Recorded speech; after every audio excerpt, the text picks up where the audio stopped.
zavatra endrasana ho azy fa fanamarinana fotsiny ny ataon'Andriamanitra any amin'ny mpanompon'Andriamanitra. Endrasan'Andriamanitra ozy amin'ny fijorotsika. Ary jereo ny zavatra nitranga fa tsy nahavita niaro any Sodoma sy Gomora tsy ho ravana ny fahamarinan'ny Lota. Diso hevitr'Andriamanitra. Diso hevitra koa i Abrahama. Satria maninona? Kaikai nijoroan'ny Lota tao. Tsy nijoro tamin'ny endrasan'Andriamanitra azy. Ary normal be rehefa mivoaka ny Sodoma sy Gomora zareo dia inona ny tranga? Efa tenenina hoe tsy mierika. Fa ny vadin'ny Lota mbola nitodika nijery. Satria maninona? Ny fony mbola tavelany.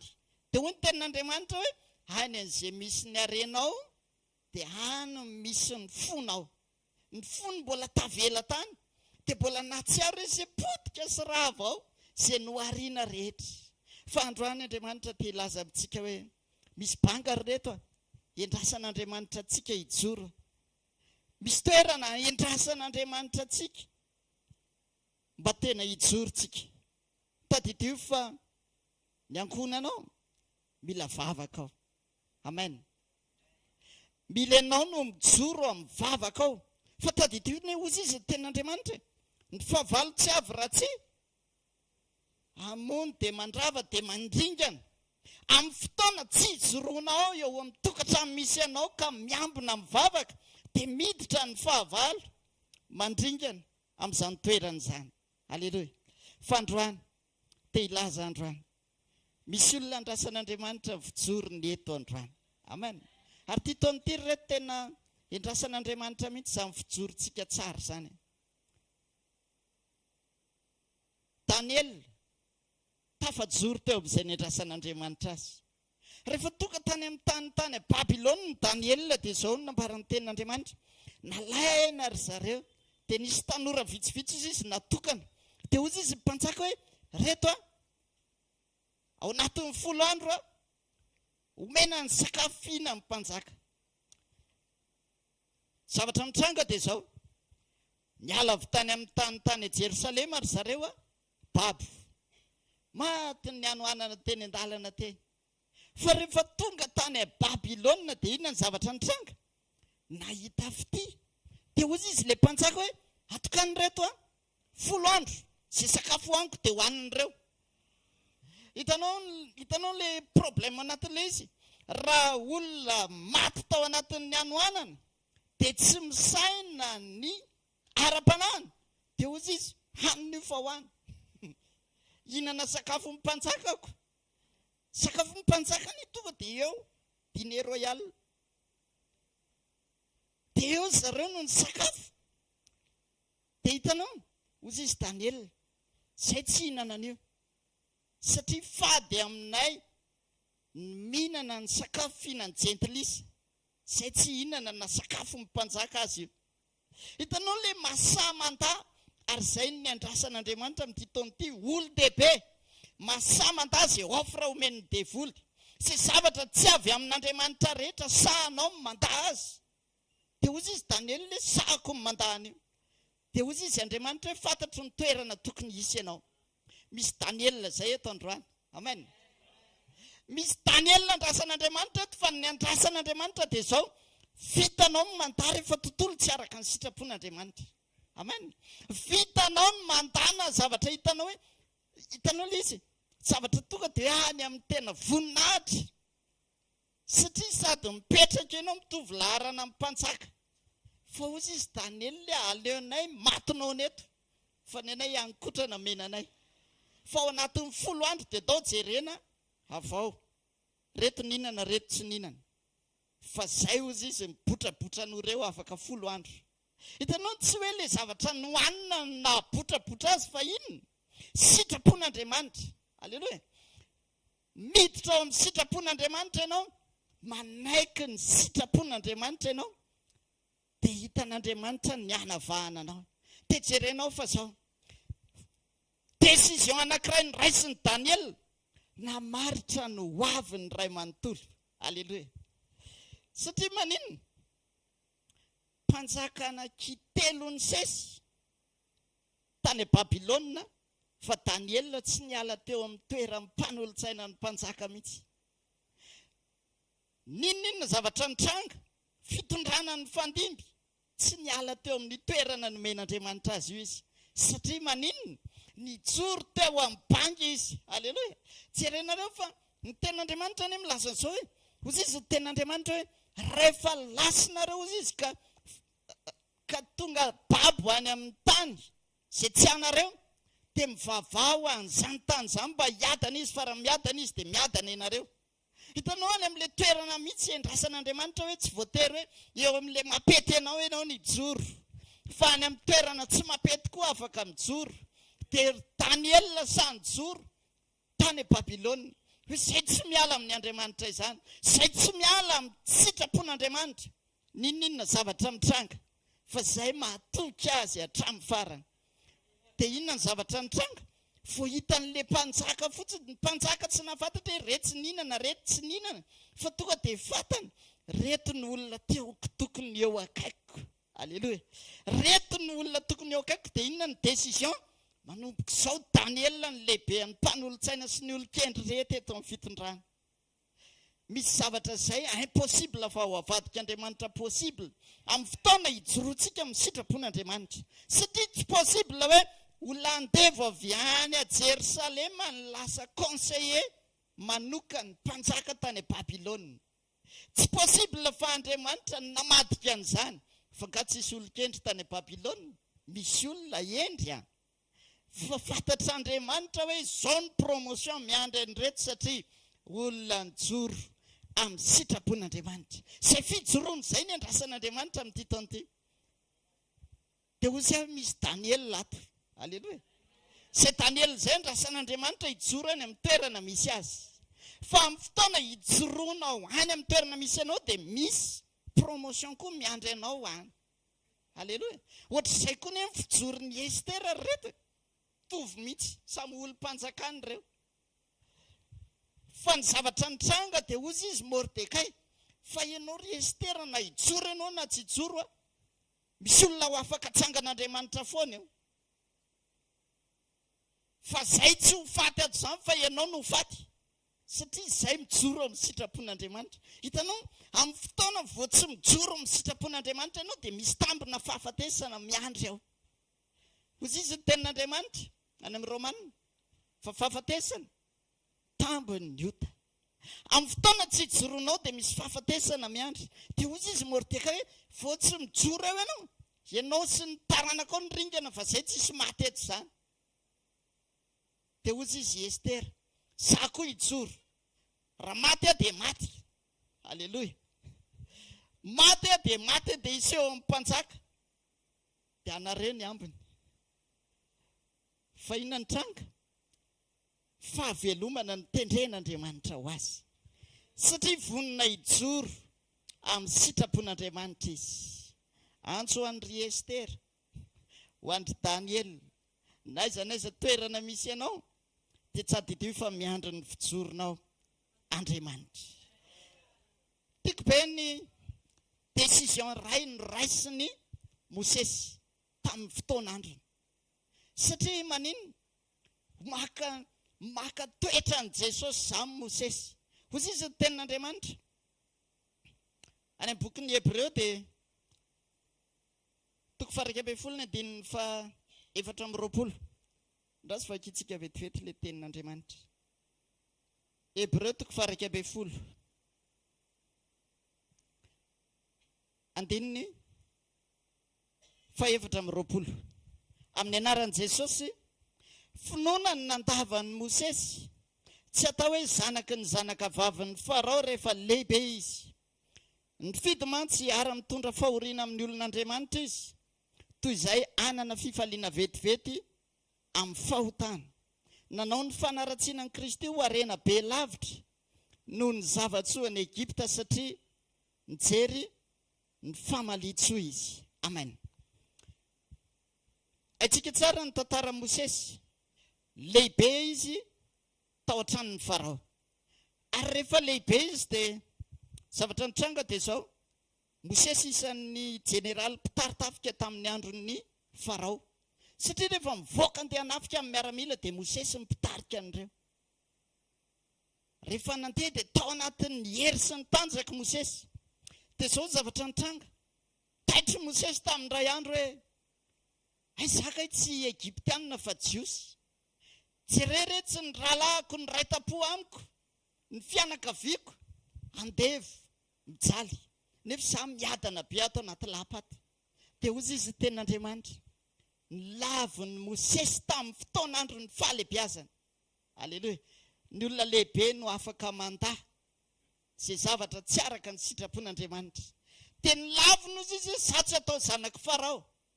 Fa nifidy izy niaraka ory amin'ny zanak'Israely toy izay ho faly vetivety amin'ny fahotana hozy izy. Aleluia.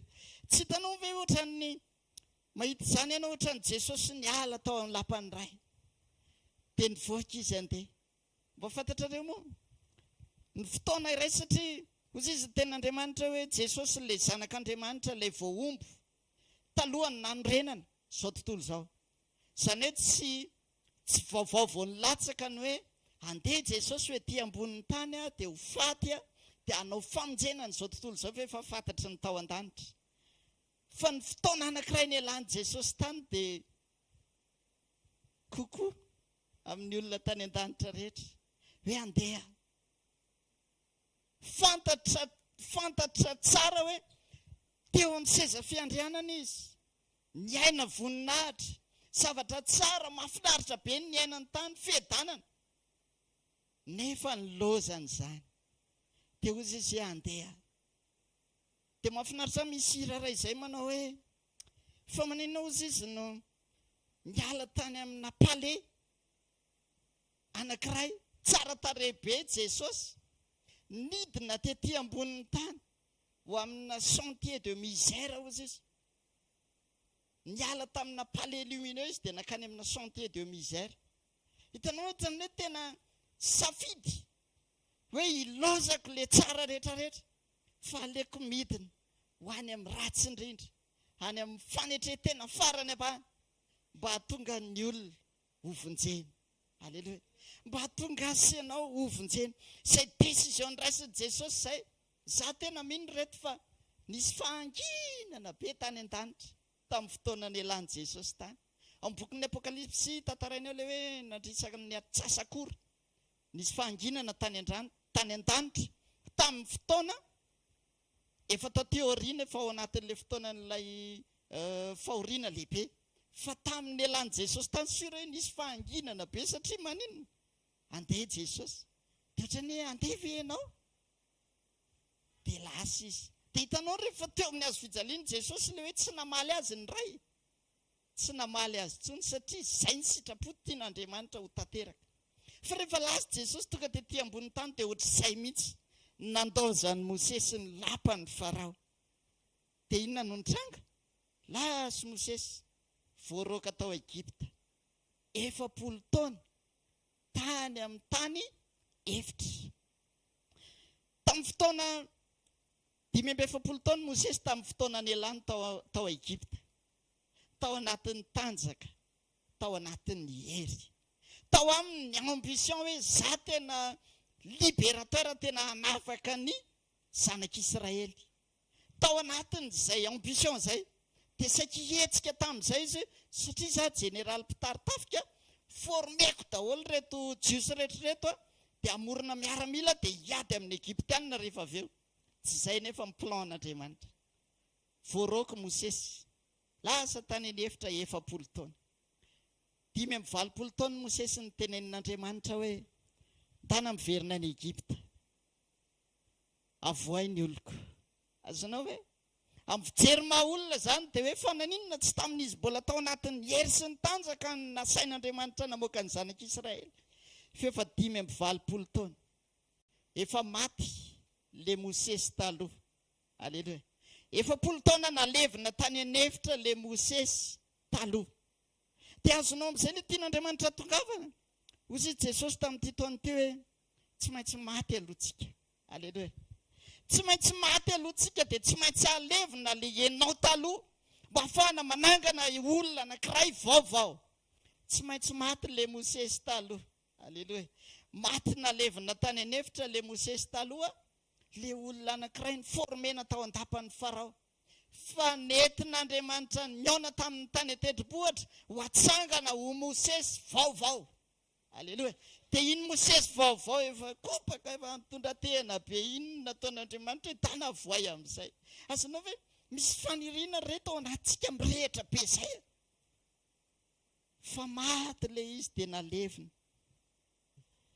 Dia amin'ny fotoana efa tsy hanananao fanantenana intsony dia hozy izy Jesosy ataovy amin'izay le izy. Azonao ve? Ianao efa tsy antsony ny fanantenanao efa tsy inona intsony izao ve efa tsy fotoanany efa tsy saison an'le izy intsony izao. Fa iny ny saison an'Andriamanitra. Dia hozy izy Andriamanitra hoe ndana mivereno amin'izay le izy fa mety izao. Aleloia. Ny andrasan'Andriamanitra zany maninona? Transforme atsika ho amin'le tena iandrasany fijorontsika tena tsara. Satria maninona? Raha tamin'ny Mosesy eny reto hoe izy mbola tao anatin'ny tanjaka sy hery mitondra zanak'Israely nivoaka dia nizesta be Mosesy hoe zany nanao anio. Fa tsy izay ny andrasan'Andriamanitra fa maty ianao aloha. Fa tsy ianao io fa za. Dia rehefa maty ianao dia za no mitsangana rehefa avy eo. Aleloia. Zany no andrasan'Andriamanitra. Andao reto amin'ity taona ty. Andao anaiky fotsiny zasy ianao. Amen. Andao anaiky fotsiny tsika tsy maninona Jesosy. Aleo ho faty daholo ny rehetra. Aleo ho faty izay fahafantaran'ny olona anaty aloha. Mety fahafantaran'ny olona tsika, mety ny toetratsika, mety diplôma, mety zavatra izay nahafantarana. Fa hozy Jesosy aleo ho faty. Rehefa maty iny dia misy olona anankiray atsangana vaovao. Aleloia. Tiako be ilay tantara nataon'ny mpanompon'Andriamanitra iny ilay hoe Elisa maty, natsipy tao anaty lavaka, dia natsipy tao koa ny faty, dia avy eo nitsangana. Hitanao? Ny lôjika amin'ity taona ity reto tokony ohatr' izany. Sasianao atsangana dia apartirany ananganana asianao dia tokony misy olona ray hafa velona. Ny lôjika izany raha ohatra hoe 50 tsika ireo dia tokony misy olona 100 eto amin'ny herin'ny androany. Azonareo hoe izany. Aza tia tena. Ndana mitady olona hafa koa mitady fanahy hafa fa aza azonina ho anao rery ny famonjena. Ny andrasan'Andriamanitra hoe tsika maty eo amin'ny ara-panahy dia mitsangana dia misy olona hafa koa atsangana amin'ny alalako zasy ianao. Izany misy olona hafa izany ihany tokony olona vaovao mitsangana. Atsangan'Andriamanitra amin'ny fahavelomantsika indray. Veriny Mosesy nakany amin'ny tany Egypta. Dia hozy izy ny ten'Andriamanitra tamin'ny Hebreo teo hoe fidy ny ara mitondra fahoriana. Amin'ny olon'Andriamanitra izy toy izay anana fifaliana vetivety amin'ny fahotana. Fahamarinana izany. Ary fahatakarana tao anatin'ny Mosesy izany. Hitanareo ny fahotana tena izay mihitsy. Ao anatin'ny fotoana fohy ianao dia falifaly vetivety eo. Fa rehefa avy eo ianao raha olona manana an' Jesosy eo anatinao dia avy eo ianao manenina. Tsy hitanao ohatran'izay mihitsy nataon'ny Davida. Salamo 120. Dia hozy izy Davida rehefa mitanisa izy, rehefa vavaka nataon'ny Davida fibebahana io ny verenany tamin'Andriamanitra. Dia hozy izy Davida hoe apodio amiko indray le fifaliana ao aminao. Very le fifaliana.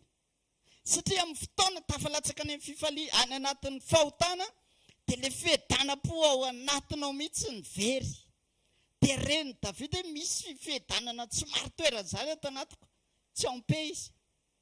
Dia hozy izy hoe apodio indray le fifaliana. Andriamanitra, toan'ny fanahy mazoto aho. Hoe mitsangana vaovao. Izany no andrasan'Andriamanitra amintsika. Fiverenana vaovao. Fijoroana anankiray no andrasan'Andriamanitra. Amen. Fijoroana anankiray no andrasan'Andriamanitra amin'ity taona ity. Hitanareo ireo olona ireo. Olona anankiray foana no nampiasan'Andriamanitra teto. Fa olona iray no mijoro. Dia firenena iray manontolo ny voavonjy. zasy ianao no mijoro a tokantranontsika ny quartier misy atsika Madagasikara ray manontolo mandray ny kasika Andriamanitra amin'ny alalan'ny fijorontsika. Zany no andrasan'Andriamanitra amintsika hoe ty taona ty andrasan'Andriamanitra ny fijorontsika tsara ho azy. Raha ny teny Jesosy hoe mandinika atsika izy izao mandinika atsika sy amin'ny zavatra rehetra ataontsika izy amin'izay rehetra alehantsika. Manahoana ny fijorontsika eo anatrehan'Andriamanitra. Fa io fijorontsika io Salamo 5:20. Ndasy fakitsika vetivety. Salamo 5:20.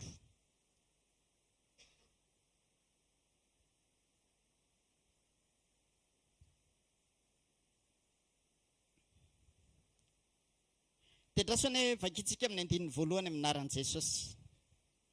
Ho an'ny mpivety hira, salamo nataon'i Davida. Lanitra mitory ny voninahitr'Andriamanitra ary ny habakabaka manambara ny asan'ny tanany. Ny andro samy miteny amin'ny andro mandimby azy, ary ny alina samy manolo-pahalalana amin'ny alina mandimby azy. Tsy misy teny na fiteny anefa, tsy reza feony. Efa mivoaka ho any amin'ny tany rehetra ny famolainy, ary ny teniny dia miatra amin'ny faran'izao rehetra izao.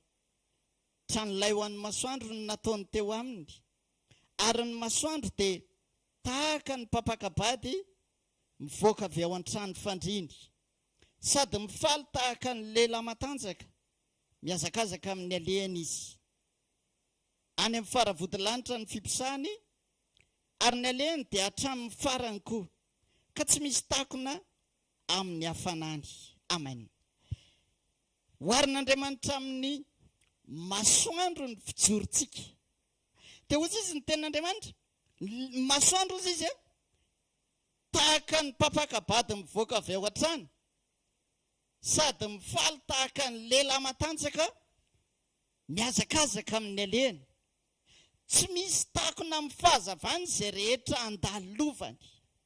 Hitanao raha tena ohatr'izay ny fijorontsika amin'ny toerana rehetra izay andehanantsika, tsy tokony misy takona amin'ny fahazavantsika izany. Tena izay mihitsy ny andrasan'Andriamanitra amintsika hoe tahaka ny ozy izy hoe nareo ane ozy izy tahaka ny tanàna miorina eny tapaka voany, dia tsy azo afenina. Tsy azo afenina fa tonga dia hitany olona rehetra. Dia ohatran'ny lehilahy matanjaka anankiray mivoaka izy ozy izy dia any amin'ny atsinanana izy ka trany amin'ny andrefana tsy mijanona. Dia tsisy takona amin'ny fahazavany izay rehetra andalovany. Tokony ohatr'izany zany tsika isan'andro isan'andro e. Amen. Vao mivoaka ianao isan'andro dia izay andalovanao misy fahazavana. Amen. Dia tsisy takona amin'ny fahazavanao any amin'izay rehetra toerana andalovanao. Tsy hoe misy toerana tsy tianao ho tarafina, tsy tianao hazava. Indraindray ny hitanareo indraindray tsika manana an'izao ohatrany hoe rehefa mandeha misy zavatra atao dia misy fotoana misy zavatra izany ohatrany hoe tsy tianao hidiran'Andriamanitra amin'ilay zavatra ataonao. Ina ilay tiako ambara? Ohatrany ty zavatra efa mahazatra, efa haiko ty tsy mila mifanampiany Jesosy eto, dia adininao hatramin'ny mivavaka. Mety tsy tena izay ny reaksionao fa ohatrany hoe fahazarana fotsiny hoe alevasy efa mety hoe ataovy e, dia tonga dia vita. Dia azonao ilay izy ohatrany hoe misy domaine izany rehetra ohatrany tsy tiantsika hidiran'Andriamanitra, kanefa ny tena andrasan'Andriamanitra reto amintsika ninonina. Ary izay mahatonga tenin'Andriamanitra hoe na amin'ny teny na amin'ny asa dia ataovy amin'ny anaran'i Jesosy Tompo. Ninonina ataonao dia ataovy misy présence an'Andriamanitra foana any amin'izay rehetra ataontsika. Ataovy hita hoe misy Jesosy azo vakiny eo amin'ny toerana io. Ataovy hita hoe misy fanatrehan'Andriamanitra eo amin'ny toerana io. Izany no andrasan'Andriamanitra amintsika dia fijoroantsika mba hahafahantsika tena hoe mahatanteraka ilay zavatra tena andrasan'Andriamanitra amintsika. Sarotra ane ilay mora be ny tenenako azy ohatr' izany fa miaina an'izay rehefa avy eo a sarotra. Morana miteny eto hoe joro tsara ho an'Andriamanitra io ianao fa miala eto rehefa avy eo izay fijoroany izay a testena. Hiditra birao ianao izao dia testena. Dia jeren'Andriamanitra hoe manahoana ny tena fijorontsika tena amin'ilay zavatra tena hoe endrasan'Andriamanitra ve ilay fijorontsika tena tanteraka amin'ilay fahamarinana endrasan'Andriamanitra. Sarotra be ozy ahako ty atao hoe fijoroany ity. Matitoko 5. Matitoko 5 a.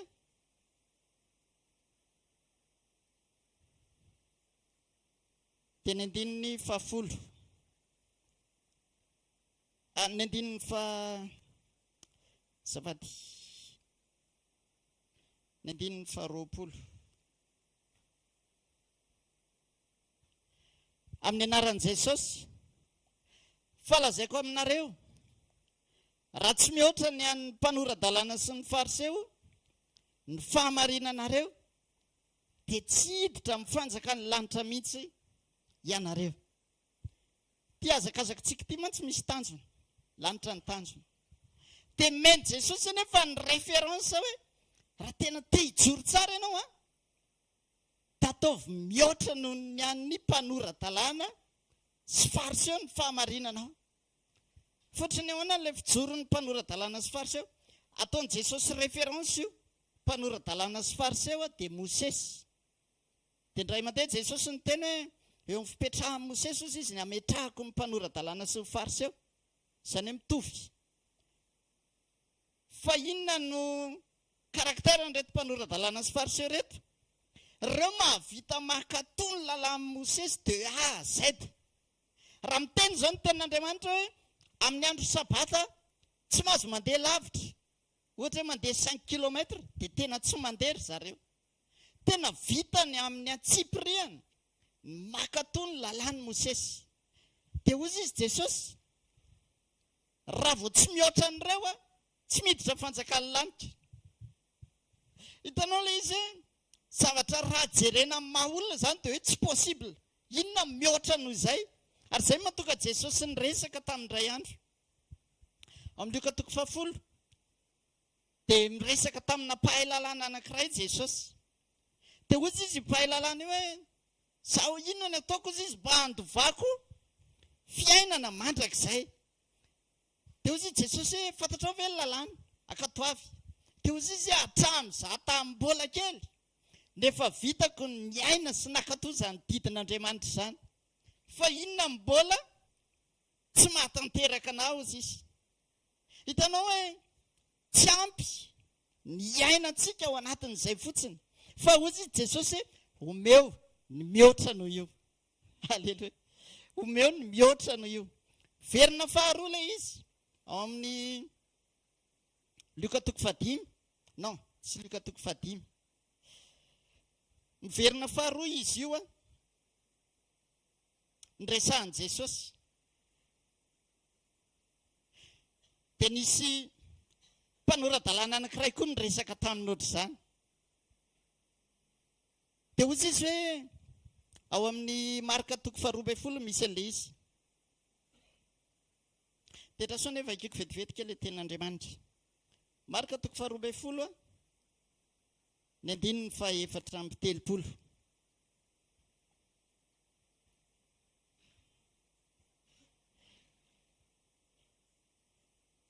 Ary raha hitan'i Jesosy fa namaly tamin'ny mpahendrena izy dia hoy izy taminy, tsy lavitra ny fanjakan'Andriamanitra ianao. Ty lehilahy iray ity niresaka tamin'i Jesosy tahaka an'izany koa hoe inona ny didy lehibe. Dia ozy izy hoe vitako daholo ny nakatony didy rehetra. Dia ozy izy Jesosy taminy, marina ny voalazanao fa tsy lavitra ny fanjakan'Andriamanitra ianao. Dikany mbola tsy tafiditra. Tsy ampy ilay fahamarinana hijoroana fa mbola misy zavatra hafa akoatra ny takian'Andriamanitra. Dia raha androany izao ohatra ny ametraka fanontaniana hoe izy ary izany ny hiditra. fanjakan'Andriamanitra raha izany ny zava-misy. Hozy Jesosy raha vao tsy mihoatra an'ireo dia tsy tafiditra. Fa inona ny andrasan'Andriamanitra? Nahavoan'ireto olona reto ny fiainana n'ilay didy tao, fa tsy manana fiombonana amin'Andriamanitra. Izany vita ny nakatoan'ilay izy satria matahotra, fa tsy ampy ny fifandraisana sy ny fiombonana tamin'Andriamanitra. Dia hozy Jesosy tamin'ilay lehilahy anankiray hoe tsy lavitra anao ny fanjakan'Andriamanitra. Fa izao androany misy fijoroana andrasan'Andriamanitra, dia ny mihoatra tediavin'Andriamanitra ataovy tafaombona sy tafaray amin'ny isan'andro ianao. Tsy tahotra ny iainantsika hoe tena sao dia verina tahaka an'izany, fa ao anatintsika ny fitiavana an'Andriamanitra dia miaina ny sitrapon'Andriamanitra. Hoy ny tenin'Andriamanitra ao amin'ny Mateo 5:7, dia hozy izy hoe inona ny ataonareo? Mihoatra noho ny sasany.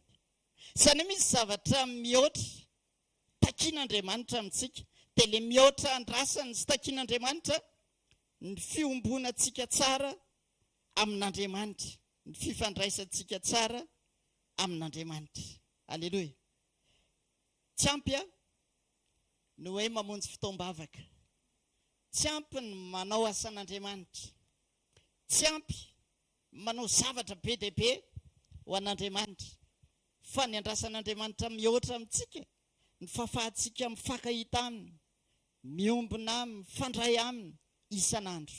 Ka raha te hijorontsika amin'ity taon'ity amin'izay zavatra iandrasan'Andriamanitra antsika, ny fijoroantsika tsara ho azy, dia ny tsara indrindra dia ataovy tsara ny fifandraisanao sy ny fiombonanao amin'Andriamanitra isan'andro. Dia mizara izany amin'ny olona dia ohatran'ny hoe zavatra sarotra be ilay resahanao, dia ahoana izany? Ahoana ilay pratika iainana mihitsy an'izany hoe tena miombona mifandray amin'Andriamanitra? Dia ohatra gaga dia miresaka izany dia hozy izy ilay rangaray, fa hoana? Firy taona ny anaranao pastera? Zaho tsy nianatra firy taona ka. Fa aiza ny sekoly fianaranareo? Satria miaino anao azy ohatrany hoe mivavaka ataonao ohatra mivavaka tsy fanaon'ny olona fa hafa mihitsy. Dia hozy ataovy fiainanao fotsiny isan'andro tahaka ny olona mifankazatra aminao. Dia isan'andro ianao mivoaka ny trano dia mivavaka hoe Jesosy andeha dia apetrako aminao ny diako tario amin'izay rehetra leko. Miova manao zavatra hafa ianao, manasa lamba ianao dia Jesosy ty lamba ity izao raha vao maloto dia sasana, dia mba ataovy ohatr'izany koa mba sasao diovy isan'andro, avozy isan'andro. Miova zavatra hafa indray ianao dia eny am-pandehanana ianao mandeha tômôbilina dia midoladola eny dia hozy izy ianao hoe hoeto mihitsy hafana masina amin'izay rehetra tianao hitondrana amin'ny zavatra rehetra. Izany hoe ny tian'Andriamanitra dia maninona? Ny feno azy ny tontolo mpiainantsika isan'andro. Izay tsika ny atao hoe tena en communion amin'Andriamanitra amin'ny fotoana rehetra. Matory ary ianao mbola Jesosy voatoninao rehefa manonofo miteny. Aleloia. Satria maninona? Tsara fiombonana amin'Andriamanitra. Ka ny fiombonantsika tsara amin'Andriamanitra hatateraka tsara ny fijorontsika ho azy amin'ity taon'ity. Tehaka mafy be ho an'i Jesosy tsika. Manasanao hitsangana.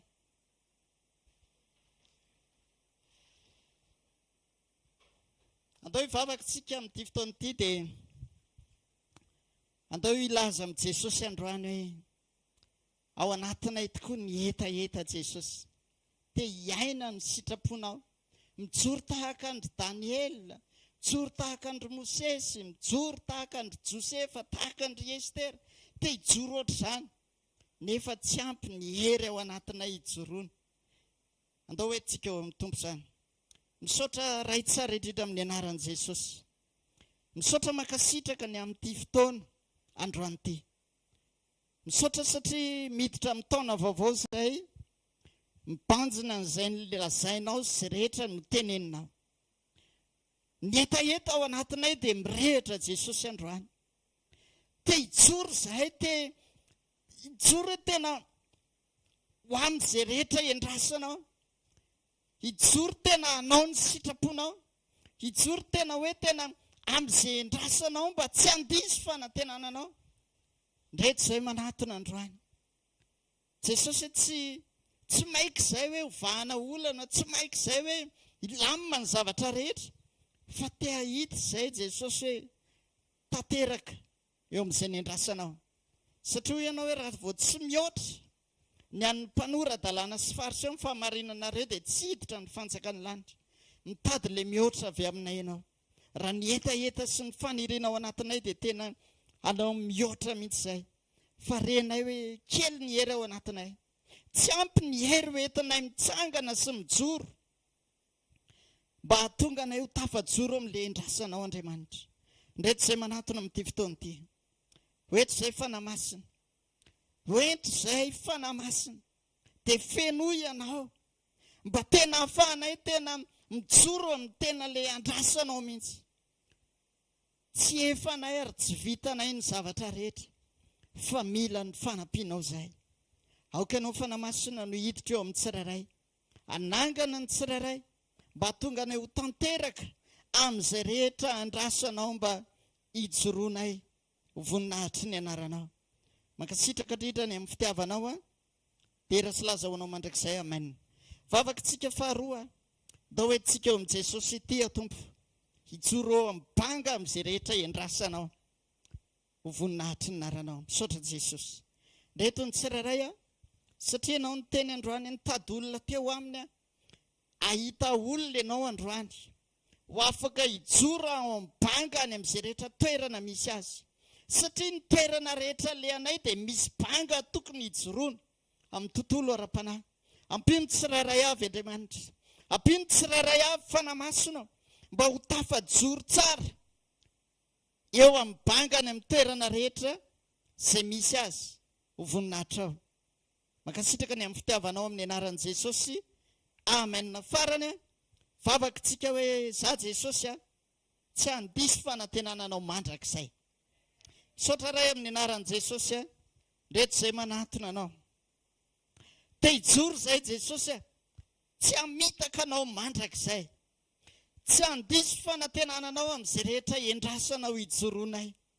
Te hijoro izay Jesosy tahaka ny fijoron'ny Mosesy tsy nandisy fanantenananao. Te hijoro tahaka an'izany izay. Ampio izay fanamasina ka naiza toerana misy anay, ninninona izay rehetra ny rahanao anay mba ho hita ho vakina eo amin'ny fiainanay ny fahavelomanao. Misaotra ray amin'ny anaran'i Jesosy. Amen. Mitehaka mafitsika ho an'i Jesosy dia mba azo toerana ianao. Andao no mifanatitra ho an'Andriamanitra aritsika. Tahin'Andriamanitra manokana ianao. Ary andao amin'ity taona ity mba ataontsika tena miavaka ho an'i Jesosy. Miavaka tiako ambara dia izao. Andao amin'ny fotoana rehetra asehontsika an'Andriamanitra hoe zasy ianao tafajoro amin'izay endrasana. Misy ny sekoly isaorantsika an'Andriamanitra fandimby eto. Dia araka ny ambaran'ny tenin'Andriamanitra tokoa ny hoe ho avy ny andro izy ny tenin'Andriamanitra anateraka mosary amin'ny tany. Tsy fanirikanina na etaetan-drano fa faniriana indray ny tenin'i Jehovah. Dia hitady ny olona ozy izy fa tsy hahita. Fa misaotra Jesosy fa mbola misy sekoly afaka mandray tenin'Andriamanitra zasy ianao. Dia raha mbola misy fotoana dia ataovy izay azo atao ahafahantsika mandray foana ny tenin'Andriamanitra. Fa izao anie misy fotoana zareko aminareo hoe misy fotoana ndraitrany finoanao efa raraka efa tsy hitanao tsony izay atao na fahazotoana rehefa tsy ao tsony. Fa ho za androany na manao presansa raha reto tongava. Fa misy zavatra tsy maintsy voarainao foana ao anatin'iny fotoana iny. Rehefa tonga ianao dia misy zavatra voarainao foana ao, fa tsy hoe mivoaka maina izany ianao. Ary amin'ny fotoana dia tsarovy fa izao iny le presansa nataonao iny ny hamalian'Andriamanitra anao amin'ny andro anankiray. Satria misy fotoana tena mety hoe efa tsy tafajoro tsony ny finoanao fa amin'iny iny ianao ny hamalian'Andriamanitra anao.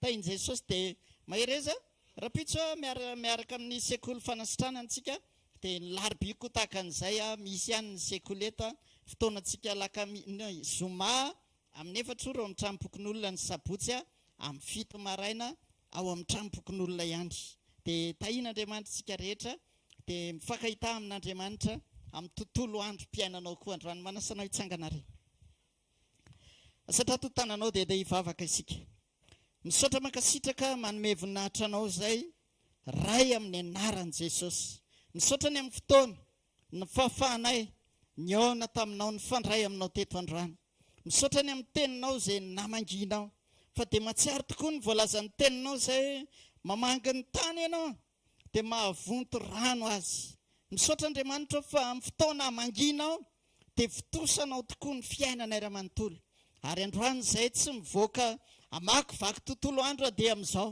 fa miaraka amin'ny teninao miaraka amin'ny fanatrehanao mankasitraka ny amin'ny fitiavanao Andriamanitra memboninaitra ianao misaotra ny amin'ny fisian'ny fotoana tahaka izao isan'andro ahafahanay mifandray aminao eto ary ianao no memboninaitra tamin'izany rehetra zany tera sy laza kosa tolotra ao anao ary falon'ny fonay satria ny renay sy ny tsapanay dia izao tsy mandeha irery zahay fa miaraka aminay isan'andro ianao eo aminay isan'andro ianao momba anay isan'andro ianao misaotra ny amin'ny fitiavanao Andriamanitra misaotra ny amin'ity sekoly androany famahana olana ity mino fa ianao nefa miasa sady eo amin'ny fiainany tsirairay avy ninona mety zavatra endrasan'ny tsirairay ianao Andriamanitra mino fa ianao miasa ary dia hoy ny teninao hoe le Andriamanitra mahay manao mihoatra no izay angatantsika sy eritreretintsika izy ny mahevy izany eo amin'ny fiainany tsirairay misaotra ny amin'ity fotoana androany ity satria fantatro fa anao mihoatra eo amin'ny fiainany tsirairay ianao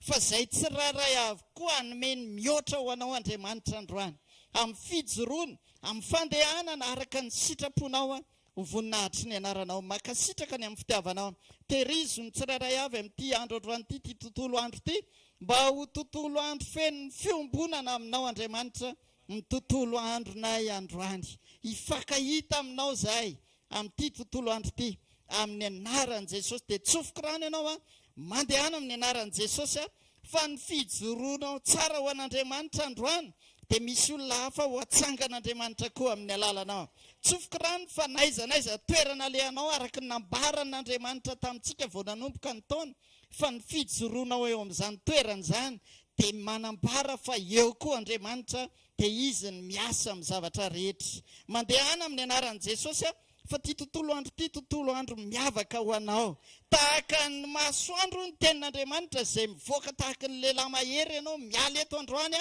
any amin'ny toerana rehetra zay misy anao fen'ny fahazavan'Andriamanitra amin'ny toerana rehetra zay misy anao amin'ny anaran'i Jesosy mandehana fa ty andro androany ty ny andro tsara ho anao ho voninahitr'Andriamanitra amin'ny anaran'i Jesosy hitanao ny Jehovah ka hiaro anao ampamirapiratra ny tavany aminao izy ka mindrafo aminao anandratra ny tavany aminao izy ka hampandehanao amin'ny fiadanana amin'ny anaran'ny Ray sy Zanaka fanamasina amen fahasoavan'Andriamanitra anaty izao fahasoavan'Andriamanitra anaty izao atsika rehetra amen tahian Jesosy mahery izy daholo tompoko